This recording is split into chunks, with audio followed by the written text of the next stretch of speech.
All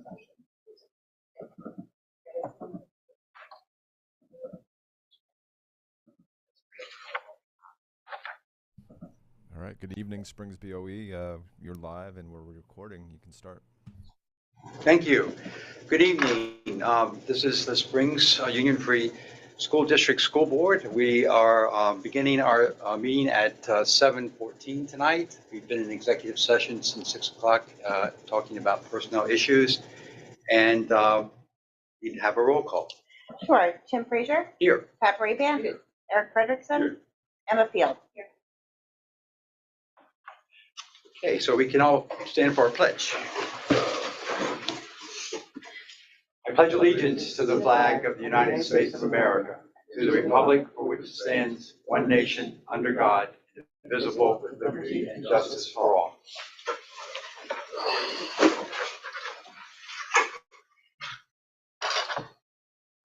Okay, this is a work session tonight, so I guess we're going to start off. It says here we're going to do a public commentary after each of our discussions at the work session. So the first one on item A is a grant presentation by our superintendent, Ms. Winter.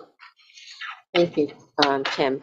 So we've had a lot of questions recently regarding grants, and I thought this would be a good placeholder to put all of the grants that a district can possibly get, the ones that Springs has gotten, and the ones that we have missed and why we've missed them. We've talked about economically disadvantaged before, we reduced lunch numbers. So I thought, I'm not going to go into a lot of depth. This will be a really good resource. It'll be on the website, and then maybe there'll be follow-up questions on this topic. There are 4 basic grants that school districts can get. The competitive grants, which you know the pre-K one was a competitive grant. Our formula funded grants, these are your special ed ones and your title ones. They're based on economically disadvantaged. They're based on students not performing well on tests, and they're based on students being classified special ed. Continuation funding. The pre-K grant, the one that was competitive, I told you we'll have it forever as long as we dot our I's and cross our T's. That becomes a continuation grant, not anything that we have to reapply for. We just have to fill out the proper paperwork. Pass-through funding. When we got our ESSA funds from the federal government because of COVID, that passed through to the state to us. All your title grants are federal grants that pass through to us. Okay? So those are your 4 basic types of grants. What's involved with each one of the grants? You write a grant proposal. You supplement existing programs. So this year, when we went to the different special ed model, we put teacher assistants in opposite the special ed teacher. I was able to fund those teacher assistants on the grant. It was not supplanting, it was extra. It was a new model. Grants are a good way for a district to try something, pilot something, before they put it in their general fund. So just keep that in mind. We submit budget FS10s, we submit budget summaries, we wait for approval, we set up codes with the business office, we charge to the codes properly. If we add or make changes, we file an amendment. We receive some funds up front, about December-ish, and then we file for reimbursement as we go with really large grants. So those ESSA grants, we've already submitted for a great deal of the money. We have some money remaining that we haven't submitted for, but with a large grant, you want to get that money as often as you can. FS10 finals, I'll be working very closely with Stephen here on getting all our final grants done for this year so that we can recoup all the money. So more or less the district lays it out and then we get it back. And sometimes there are even carryovers, which is allowed. So you have to have the funding in place before you, because you're laying the funds out, so you spend it before you get it. Yes. You have to have the funds in place. Right. So for the sake of teacher assistants, Right. I couldn't wait till December to put those teacher assistants in place. Right. But you follow the guidance and know what you can and cannot put on a grant, you'll have no problems. Sometimes they make small corrections, or like supplies. They want an itemized list of supplies. Do I really know in July what the teachers are going to order? I do the very best that I can and then revise it as we know exactly what they want. A lot of times, I think people don't understand that the grants a lot of times are audited by the state and by the government. And so you really have to be, careful about where you align that money into different categories or different of your budget. So and that's not always easy, I think. You No, get a lump remember, sum. you had one of the first audits of the ESSA funds, Right. and it was a clean audit. Yeah. And we were one of the first districts to have that audit done. I'm just bringing it up because it takes a lot of work, as you know. I like it. I think it's a great puzzle. It gives a district a little bit of what I'm going to call, fun money, or, money to try things, and especially for our kids. So let's go into some of the title money. Title I is basically been around for years and years and years, and it is to support learning opportunities for students. Your TAs can go on there, your extra help in the morning that we funded, your E&L, your supplies. This is where we're going to probably put the extra counseling services. Okay, anything that improves basic programs. Look at the title. Title 2A, supporting effective instruction, all the curriculum work that we do, sending people to conferences, mentor for the new music teacher. That all comes out of Title 2. This is where Ms. Clary talks about instructional professional development, also under Title 2. Title 3 is your English language learners. Additional supplies and materials. We have a teacher assistant in that program that's funded part-time on this grant. Extra help in the morning for E&L, summer jumpstart. Sometimes you'll approve that. We posted that to see if we get any staff for that program this summer. That's all funded through this. And then support, student support and academic enrichment. This is where your New York State mentoring program. So that was a new program that we started here at Springs. And it was completely funded by this grant, and very appropriately. In fact, New York State mentoring program has recognized us for a very good use of these funds, exactly what they were looking for. So those are all your Title ones. Now you go into special education grants. This is really passed through the federal government. We have continuously said this funding does not match services that we give kids. IDEA, you'll hear it often, is underfunded. So the foundation formula was finally fully funded. Well, now they need to do something about IDEA funding, Individuals with Disabilities Education Act. It's just not funded to the length of the number of children that we have. And it's formula-based, but it just doesn't make sense. So we get about 144,000, maybe 145,000, and that grant can be used for children 3 to 21 years of age. 15% of that IDEA must be spent on special ed private schools, such as alternatives. So some of these grants that pass through have requirements, and this is one of the requirements. Other things that we fund on this is our extra OT services, PT services, and as I said, TAs. IDEA Part B 619 is for the pre-K, and you have two pre-Ks that we have children at, alternatives for children, and just kids, and most of the money goes there. Again, it's at 15%. And then we received additional funding for COVID under IDEA. Again, maybe another $33,000 that with Dr. Turnow out, we haven't used those funds yet, but I'll be asking her. These grants also run through August, which is nice. So they have a September start date, and we can do things over the summer. We can usually purchase stuff, get into the next school year. So the timing on that is different than our fiscal year. All right, we received 4 pots of money under COVID. The other 2 pots are gone, used, they were small. The 2 that are left are ESSER 2, which again are called flow through because they came from the federal government to the state. They were used to help us with those unexpected expenses that we had due to COVID. We were very fortunate.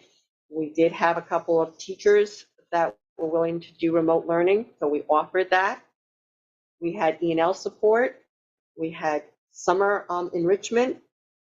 We paid all of our staff from March till June and got reimbursed from this grant because we knew if we paid our hourly employees, they would be back in September, and they actually were. So we did Family Service League for extra counseling supports during this time. We purchased Chromebooks, Wi-Fi access points, smart boards, PPE supplies, EnviroScience. Remember, we were one of the few districts to really contract with EnviroScience to do a reopening plan because they were the experts on noon events and everything. So that was all funded out of here. Stephen and I will be looking at what's left this year and making sure that we spend that money before the due date on that. So what is ARP Act? It was the American Rescue Plan, and it was also called the COVID Stimulus Plan, which I just spoke about.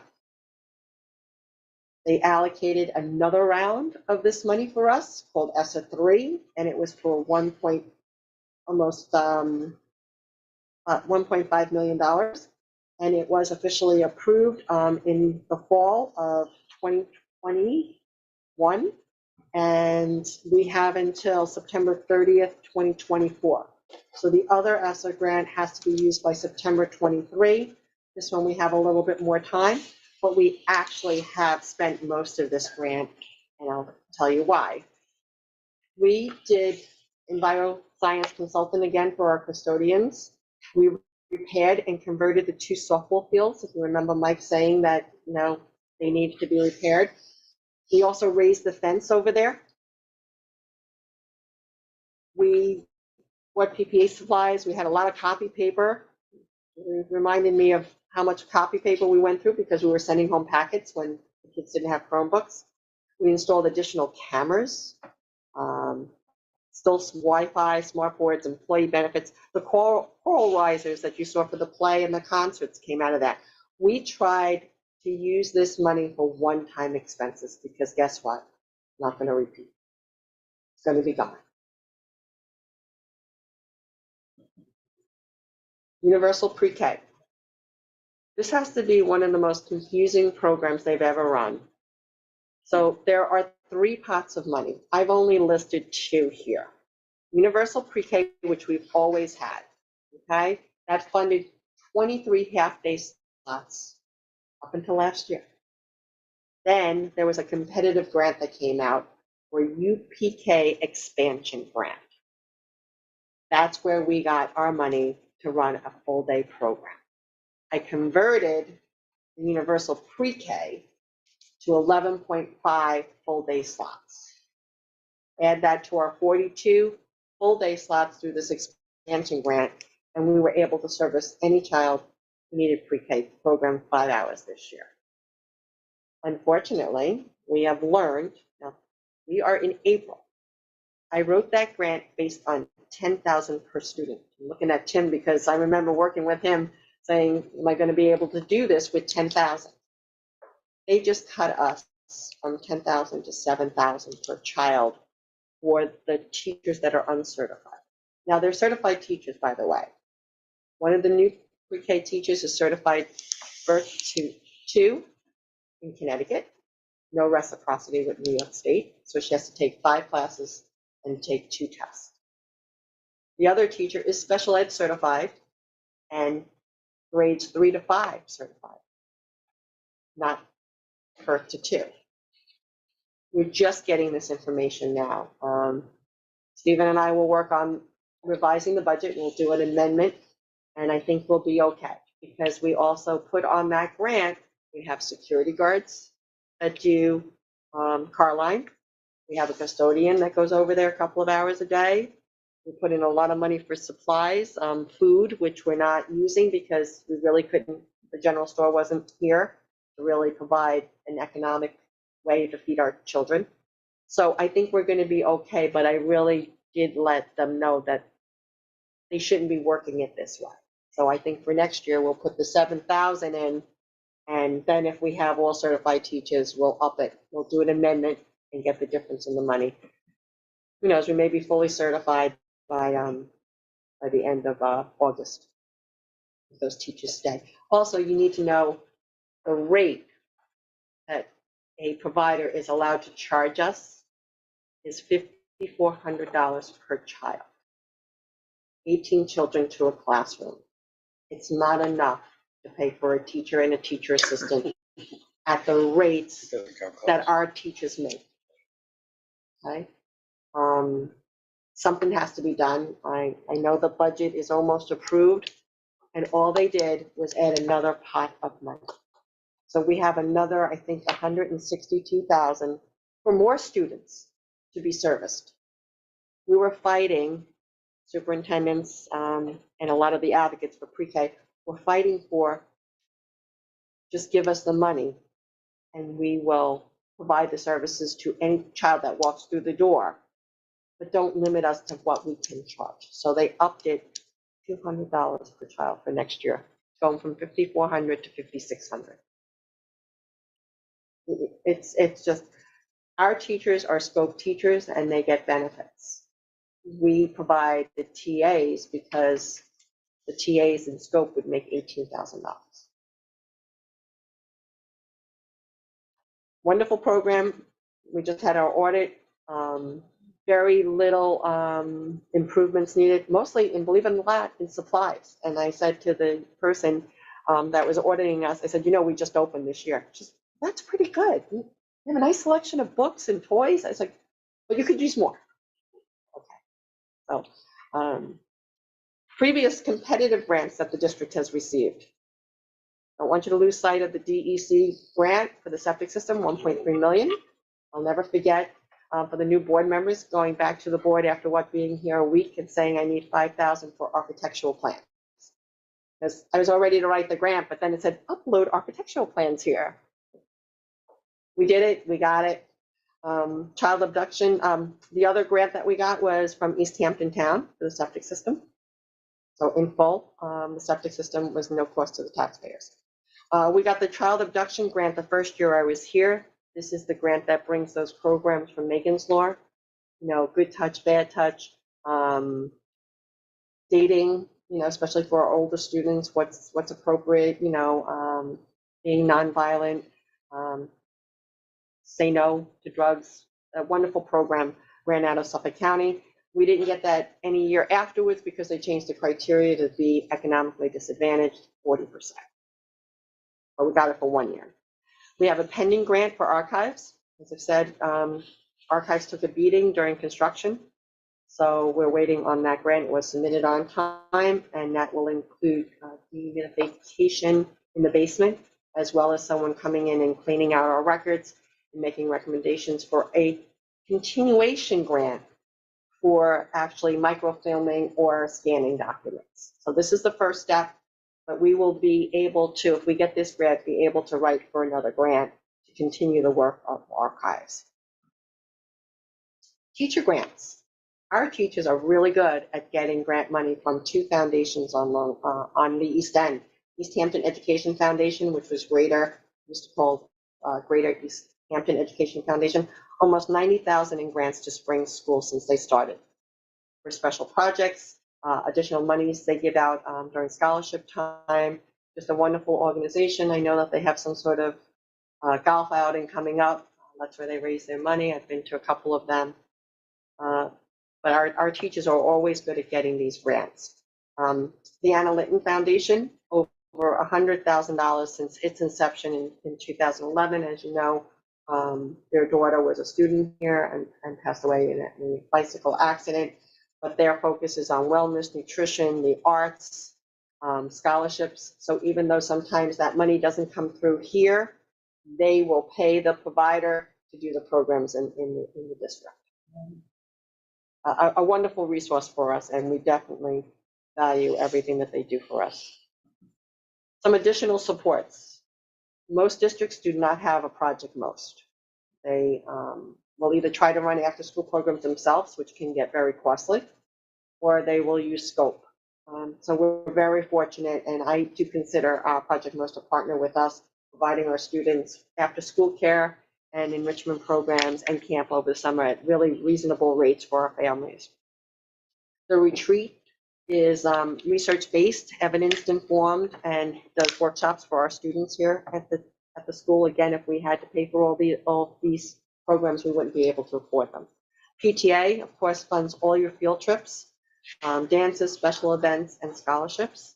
We have an anonymous donor that knocked on our door one day and wanted to visit the school very meekly, and I said, sure, not knowing that it would lead to donations at any time. Literally, the day that they were here, they saw that we were moving the piano back and forth, and they said, you need a keyboard, can I borrow a computer? And they went on and they ordered a keyboard, a case, a stand from their Amazon account and sent it to our address. I mean, just really lovely people, but they want to be anonymous. Springs Fire Department does the breakfast for the 8th grade trip. Scholarships, I understand they are convening on the robotics. Looking to make a donation there. Susan's Lunch Drawer is her sons put together this really donations to feed our children that normally would forget lunch or not have lunch. And we're grateful for them thinking of their mother who used to work here and used to keep lunch in her drawer for the kids. That comes from. The Lions Club gave books to our pre-K students this year, and I know that they, again, help out with Special Olympics, and they give scholarships at graduation as well. So it does truly take a village, and I think Springs utilizes their community and the things that are out there. The unfortunate part for us is there are lots of grants that we have not been able to apply for because we need 40% of economically disadvantaged. I put 5% here. Steve and I was just looking at the school report card. It says 3%. The way that we improve that is by free and reduced lunch forms, which I've said over and over again. I send them out every year. They're twofold. It's to get them back. It's also to see who lives at the address because we stamp them do not forward, so the envelopes come back for those children that might have left the district. So we'll do it again this year. It always goes out in English and Spanish, and try to make the pitch again that this is really important. We're leaving money on the table. And the reason they're not filling them out is there is no cafeteria. There's no incentive.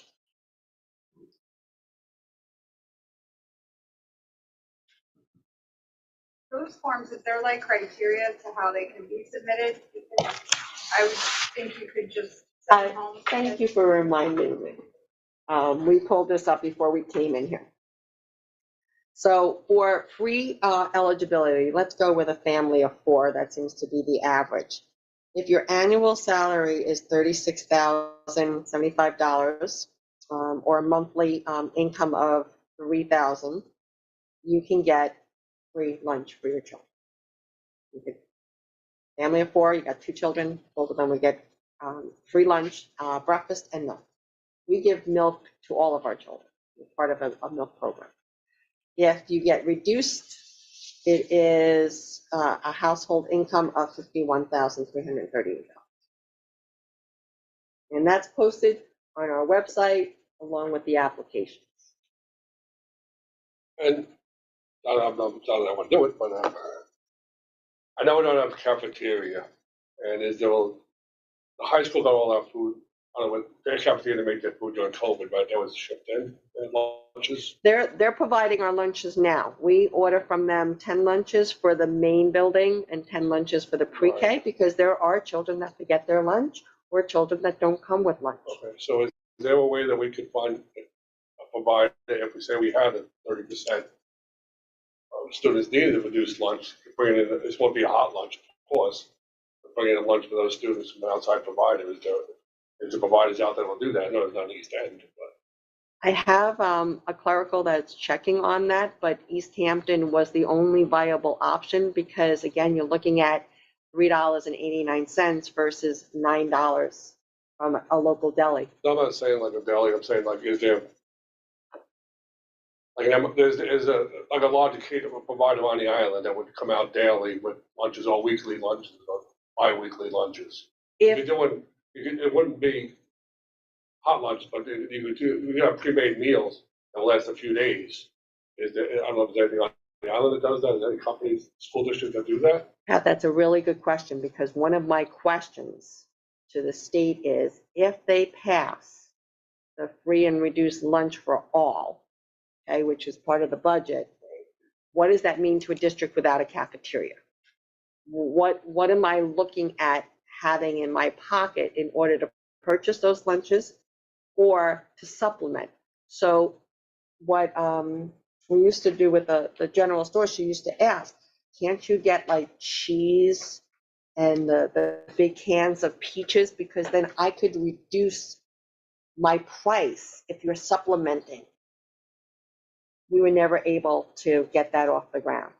But I know it's been done in other districts creativity-wise, where they have a cafeteria, the shredded cheese is in, the dough is in, but they don't have the pizza oven. So they go to the local pizza guy and give them the cheese, they give them the pizza, they give them the tomato in the big cans, and then they work out a price that is affordable under the free and reduced lunch. What would that require from us, like a There's a refrigeration? lot of other requirements, though. I mean, there's a lot of nutritional requirements that you have to follow. Just think about that. Someone from Up Island is going to come drive out here every day in this traffic to deliver lunches here. That's another issue, is the traffic. Big caterer out here that could do lunches every day for us. I don't know. We put out an RFP. Yeah. I mean, if that free and reduced lunch goes through and we meet the criteria for it, we have an obligation to at least Right. try. But even if, even if it doesn't go through, let's look, then we'd look at that option, if you try to get, if we know that, families in our community, they can't afford meals, they don't want to fill out the paperwork, they don't want to do it, there's a way to get it, doesn't cost the district.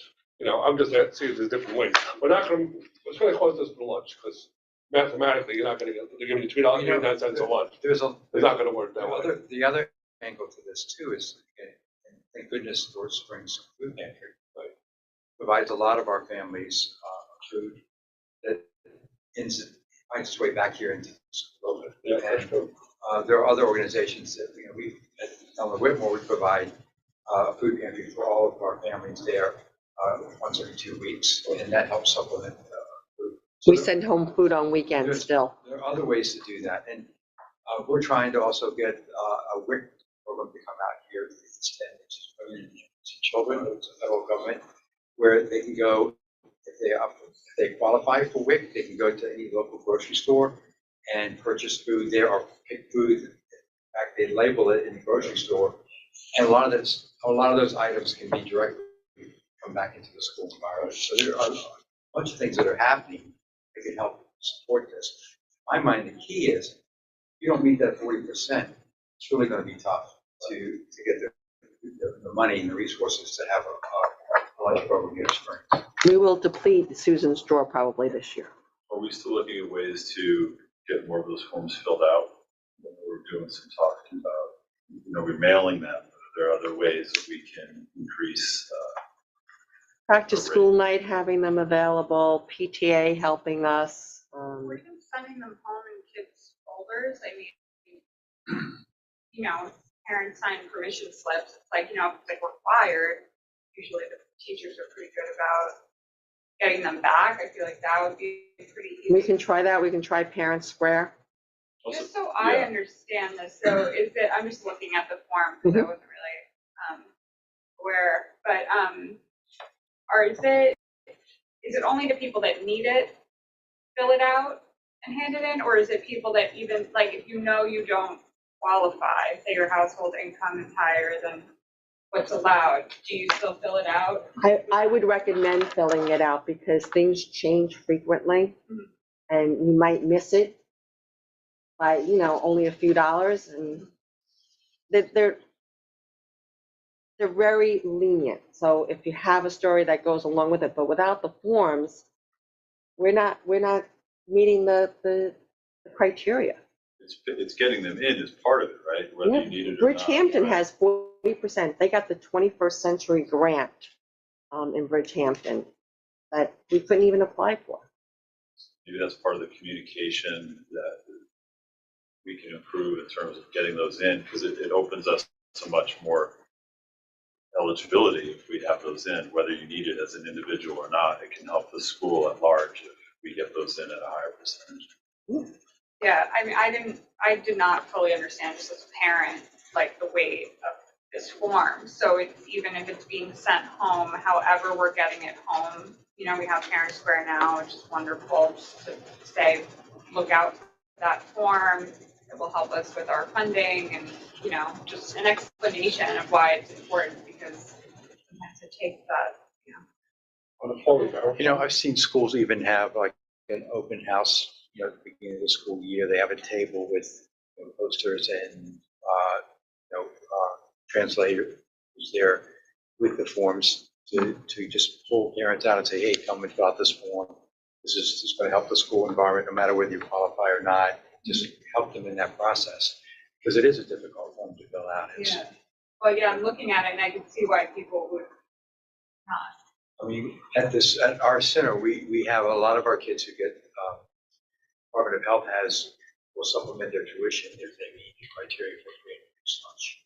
So we have all of our parents fill out the form, whether they qualify for it or not. We have about 7 of our children have their tuition paid in full by the Department of Health through that process. So the form is used by lots of different organizations, and I think we can just continue to encourage parents to fill it out.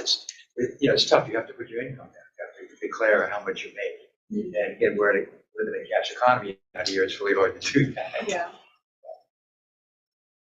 I know Project Most, you know, looks for that to reduce the tuition for Project Most. Anything else? But this is going to be a good. Yeah, thank you. That's very informative. And I know you've always been an advocate for grants, and we really appreciate all the money that's come to us through this process.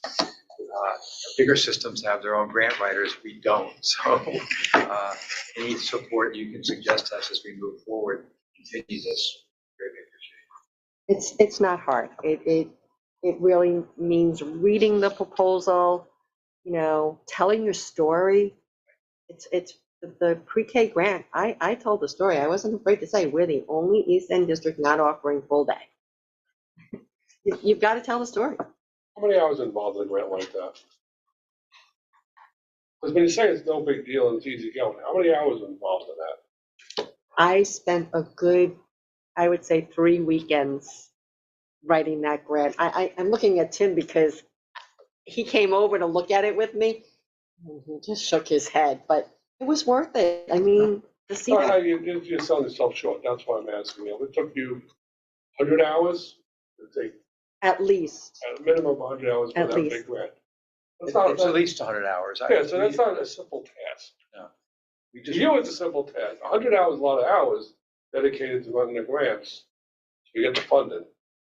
Besides the other responsibilities, you're not a grant, it's part of your.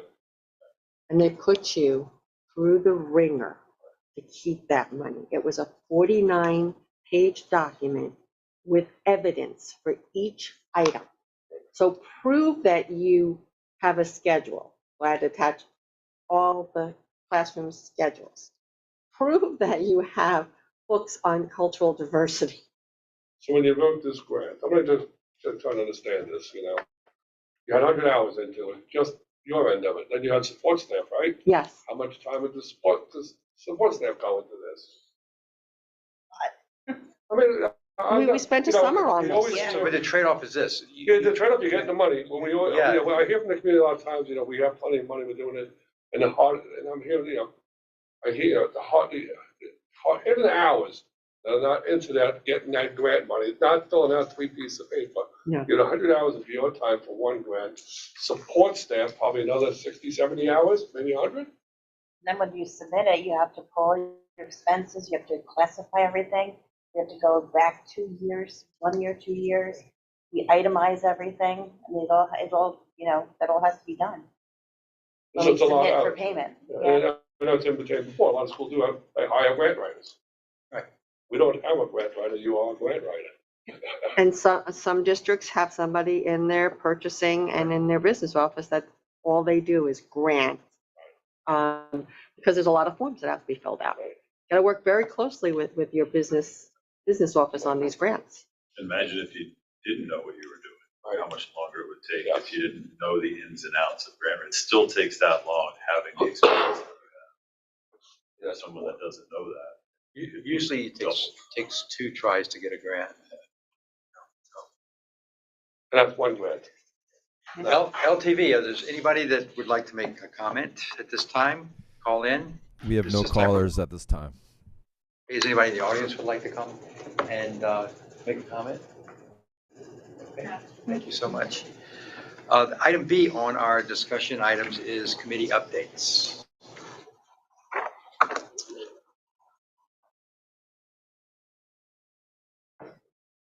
Okay. How do you want to proceed? The board to just report out on their committees that they work How on. about And communication committee first? We'll start there. Okay. Thank you, yeah. You're right. Well, Deb and I sit on that together with Barbara. We actually were talking a little bit about the grants in our last communication committee meeting, and how important they are, and especially at a year where, with 6 budget meetings, and this is ways to alleviate the burden of the taxpayer to have these grants. So that was excellent. We were looking at the budget brochure and how to get word out on that. Of course, as board members, we can't do that, but there are members of the committee that were looking to assist with that. And website updates, we were continuing to look at ways we could engage people with that. We're looking at adding a get involved button in terms of how people can be a part of committees and do other things. Certainly grant writing next year, that may even be a committee recommendation I'm hearing, in terms of how we can get people want to help, and we want to find the best ways for people to do that. And there was there were actually a couple other things that we did in that last meeting, but that, what was we have? some sort of spirit meet where parents come in. We said we're going to leave that for the new principal, but Right. parents are invited when their children get awards, or when they're performing, they get an invitation from the teacher. We're just a little concerned, and I think one of the comments was, other school districts do it, but you have to remember, Springs is no longer tiny. When we put K to 5 in that big gym, the parents are standing on the outside because there's no place for them to really sit. It's unbelievable how we've grown. The other thing was. Well, that came out of the PTA when the board Right. submitted the PTA. That was a good And there was opportunity another for us to one take that the came out. input from that meeting and look into it further. Oh, the newsletter. The newsletter Christine Cleary put out her Which newsletter with literally pictures. just came out. Right? Yes, today. So I think that they like to know what took place with some pictures and what's going to take place. So the calendar is on there for the month as well. And then how we communicate our meeting times with sort of best practice with Homeland Security versus giving too much information or too little information. Yes. So we were trying to find the balance of that with things like committees. And using Parent Square yes. versus the website. Right. For big events. Yeah. It's a pretty fulsome meeting. Now that We've we're updating we've it. accomplished a lot. Yeah, we did. That was a great one. How about building grounds? We had an issue with the boiler, so waiting on that to be repaired. We have the cost on it yet, so we don't know what we're going into on that one yet, right? When the process, has the pod been moved yet? When the process. Not yet, but we put our. To the bus garage room? Oh, man, they got rid of a lot of inventory. I think they put footings in Yeah. to have it moved. Yeah, so, and just we're looking at different areas of the school, this means repairs, we're still working on a 5-year plan, that's what we're working on. Policy?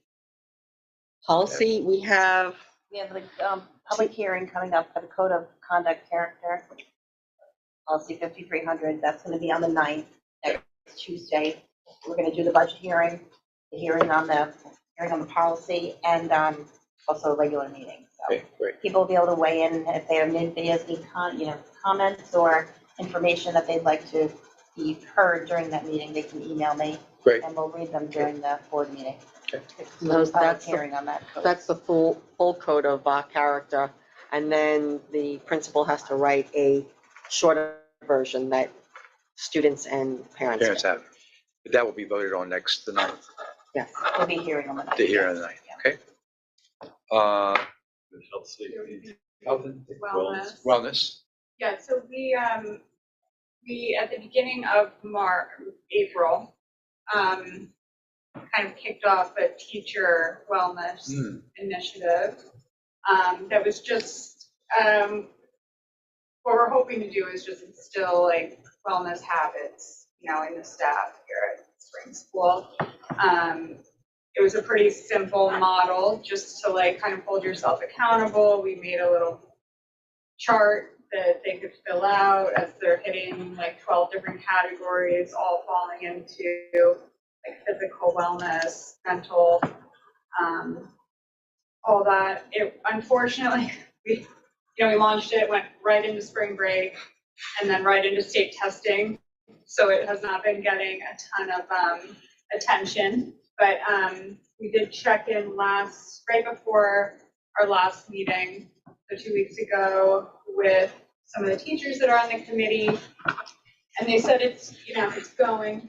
Close to the summer, it's going to really crank up, I bet. Yeah. So with all the things that I mentioned, I think everybody's been a little preoccupied, but we're going to keep it going in May and try to send out little reminders every Friday. Christine came up with Friday fitness facts, and we'll just send, maybe some sort of infographic each week focusing on, whether it be like meditation, how to properly hydrate, maybe some suggestions to go into the weekend to be active, like hiking on local trails with a few suggestions, stuff like that, just to kind of help, keep everybody active and Sure. feeling good as we're entering the spring and getting energized.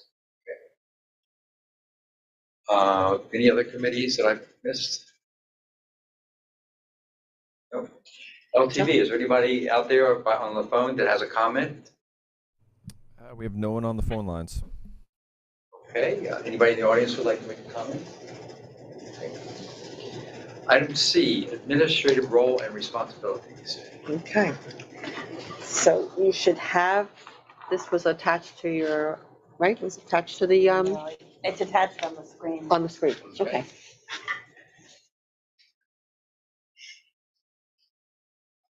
This was done like back in October, and I would say based on our new principal and assistant principal, which the assistant principal will come before the board next Tuesday for your vote. We will adjust this based on the strengths and weaknesses of the principal and assistant principal. But right now, this has the Board of Education responsibilities, superintendent responsibilities, business office, as well as their support staff in each one of these, pupil personnel and chief information officer, principal, assistant principal roles.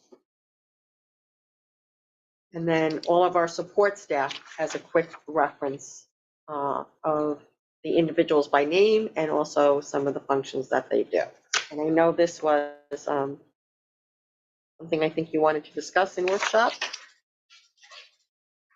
Yeah, I think we were talking about, how to distribute that in a way where parents, could get that good information and know who to contact if they had questions or issues. Sometimes they're confused, do I call the teacher? Do I call the principal? Do I call the superintendent? Do I talk to board members? So finding a way to show organizational wise, what are the roles and who are the people that are involved in those roles was something we felt like would be important to maybe have available on the website or have available in other places where parents can go and get that information quickly. I think this is something that could easily be put on the website. We just have to remember to adjust it based on the strengths and weaknesses of our administrators going forward.